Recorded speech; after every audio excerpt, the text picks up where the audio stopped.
जिथे सत्य तिथे आम्ही. नमस्कार मंडळी, तुम्ही पाहता आहात तुफान न्यूज, जिथे सत्य तिथे आम्ही. सिन्नर नाशिक. डॉक्टर वैभव विष्णू भडांगे यांच्या कर्ज खात्याबाबत सध्या वाद निर्माण झाला असून बँकेकडून सुमारे 18 लाखांची मागणी करण्यात येत असल्याचे त्यांचे म्हणणे आहे. मात्र त्यांच्या माहितीनुसार प्रत्यक्ष देय रक्कम सुमारे 3 लाख असल्याचा दावा करण्यात आला आहे. दरम्यान त्यांच्या 2 स्थावर मालमत्तांवर 13 आणि 14 ऑगस्ट 2026 रोजी ताबा सील कारवाई प्रस्तावित असल्याची माहिती समोर आली आहे. कर्जाची पारदर्शकपणे हिशोबपत्रे द्यावीत आणि वसुलीच्या नावाखाली कोणताही धमकी किंवा दबाव आणू नये अशी मागणी डॉक्टर वैभव भडांगे यांनी केली आहे. या संपूर्ण प्रकरणाबाबत डॉक्टर वैभव भडांगे स्वतः काय घडले, कर्जाचा वाद कसा निर्माण झाला आणि त्यांची नेमकी मागणी काय आहे हे या व्हिडिओमध्ये सांगत आहेत. डॉक्टर वैभव भडांगे यांच्या म्हणण्यानुसार बँकेच्या रिकव्हरी एजंट्सकडून त्यांच्यावर सातत्याने मोठ्या प्रमाणात मानसिक दबाव आणि त्रास दिला जात आहे.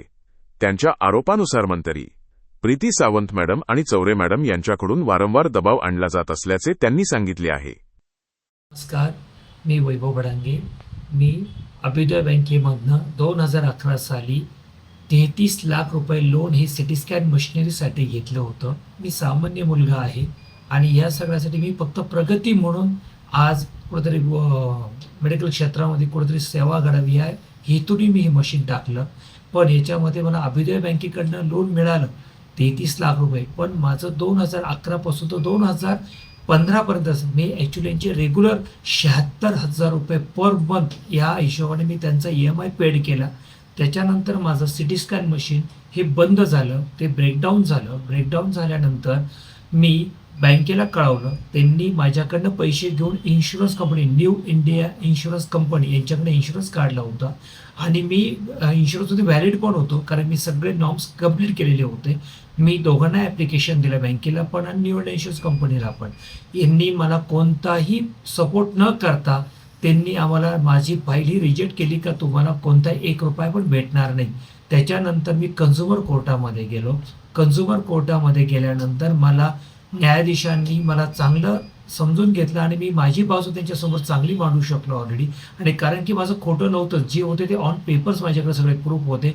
कारण की मी माझं सिटी स्कॅन मशीन माझा धंदा होता, माझा बिझनेस होता, माझं एक स्वप्न होतं आणि ते मला बंद नव्हतं होऊन द्यायचं. त्यासाठी मी खूप प्रयत्न केला. त्यांनी माझं 2015 पासून तर 2016 पर्यंत म्हणजे 1 ते 1.25 वर्ष त्यांनी मला खूप त्रास दिला. बँकेने पण न्यू इन्शुरन्स कंपनी. मग यांच्या विरुद्ध मी कन्झ्युमर कोर्टात गेलो. कन्झ्युमर कोर्टाने मला न्याय दिला. केस माझ्या बाजून रिझल्ट लागला. त्यांनी मला 5,95,000 रुपयाची भरपाई देण्यासाठी त्यांनी आणि दर साल दर शेकडा 10% असं वरतून मला देण्यासाठी न्यू इन्शुरन्स कंपनी यांना आदेश केला. पण आज तोपर्यंत आज 2026 पर्यंत मला 1 रुपया सुद्धा भेटलेला नाही आहे. आज माझं सिटी स्कॅन मशीन तिथे मी ज्या रेंटवरती जागेवर होतो तिथं 20,000 रुपये रेंटने मी ते घेतलेलं होतं.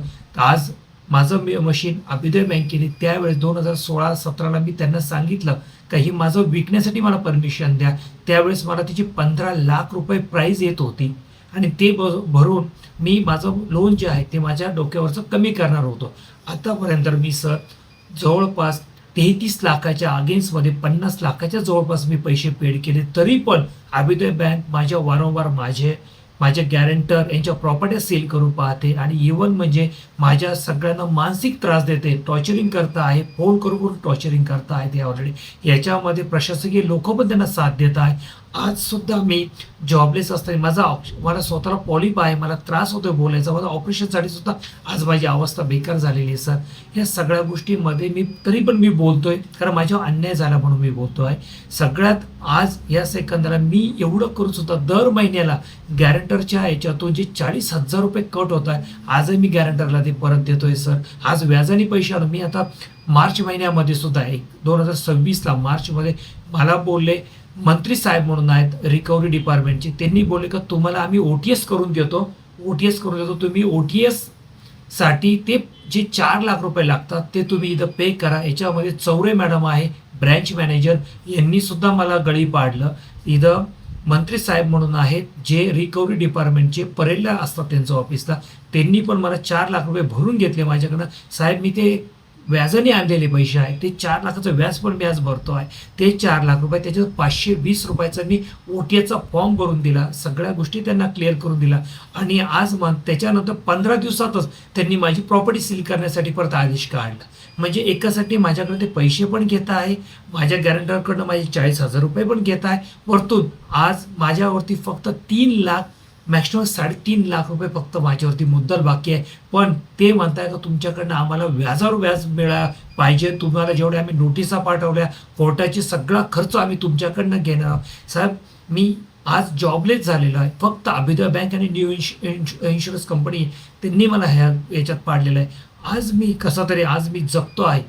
पण आजही ते माझ्या प्रॉपर्टी छोटंसं घर आहे, ते डायरेक्ट म्हणते RBIचा असा रूल नाही आहे, कारण की माझ्या गॅरंटर मित्र त्याची प्रॉपर्टी आहे, माझी प्रॉपर्टी हे मिळून ते 50 लाखाची प्रॉपर्टी. ते म्हणता आम्ही कोणता असा नियम नाही आहे का OTS देण्यासाठी अधिकार नाही आहे, OTS घ्यायचा अधिकार नाही असं RBI म्हणते. असे हे मंत्री साहेब, चौरे मॅडम, सावंत मॅडम हे जे DGM लेवलचे जे लोक आहेत अभिदय बँकेमध्ये मॅनेजर लेवलचे लोक आहेत, हे बोलत आहेत का आम्ही तुम्हाला OTS देणार नाही, तुम्हाला पूर्णच्या पूर्ण पैसे. साहेब मी आज जॉबलेस झालेलो आहे, माझं मशीन बंद पडलेलं आहे, त्यांना एवढं माझं मशीन हायपोथिकेशन आहे, ते तुम्ही ते घ्या, विका ते मशीन, मला विकण्यासाठी परमिशन द्या. ते तर त्यांनी दिलीच नाही, उलट तिचं भंगारमध्ये आज रूपांतर झालं. आज ते माझं भाडं जे आहे त्या आज तो माणूस मला इकडे धमक्या देतो.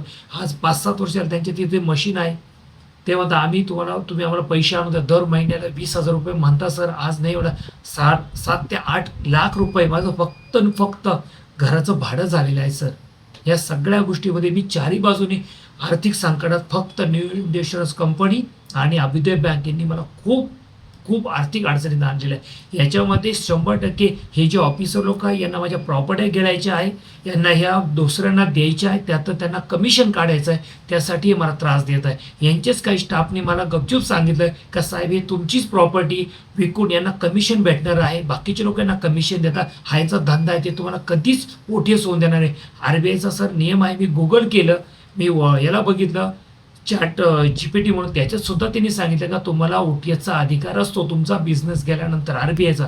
पण तरीही हे अभिदय बँक मला कोणतंही ते ऑफिसर लोक मला सहकार्य करत नाहीये, येऊन मला फक्त आणि फक्त त्रास देत आहे. आणि आता उद्या माझी परत त्यांनी माझ्या गॅरंटरची प्रॉपर्टी सील करण्यासाठी त्यांनी पुढून तरी त्यांनी ॲडजस्टमेंट करून पैसे देऊन साहेब लोकांना देऊन त्यांनी ती ऑर्डर काढलेली, अनलिगल ऑर्डर काढलेली, फक्त पैशाच्या याच्यावरती, सत्तेच्या ताकदीवरती. मी एक साधा माणूस आहे, मला प्लीज माझी फॅमिली बघा. माझी आज याच्यामध्ये सर 12 लोक सर्वाईव्ह होत आहे. माझे 2 गॅरंटर, 3 प्रॉपर्ट्यांचे, त्यांचे माझे मित्र, त्यांच्या मिसेस, माझी आई वडील. माझ्या वडिलांचं वय आज 93 वर्ष आहे सर, आणि माझ्या आईचं वय आज जवळपास 80 जवळपास आहे.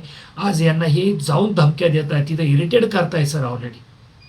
तरी मला यातनं मला तुम्ही काढा. माझा आवाज तुम्हाला कदाचित क्लिअर नसेल, कारण मला पॉलिपचा आज त्रास आहे, मला ते ऑपरेशन करण्यासाठी माझी परिस्थिती नाही आहे. तरी तुम्ही मला प्लीज यातनं मला न्याय द्यावा, हीच तुमच्या चरणी प्रार्थना करतो. Please please please. थँक्यू.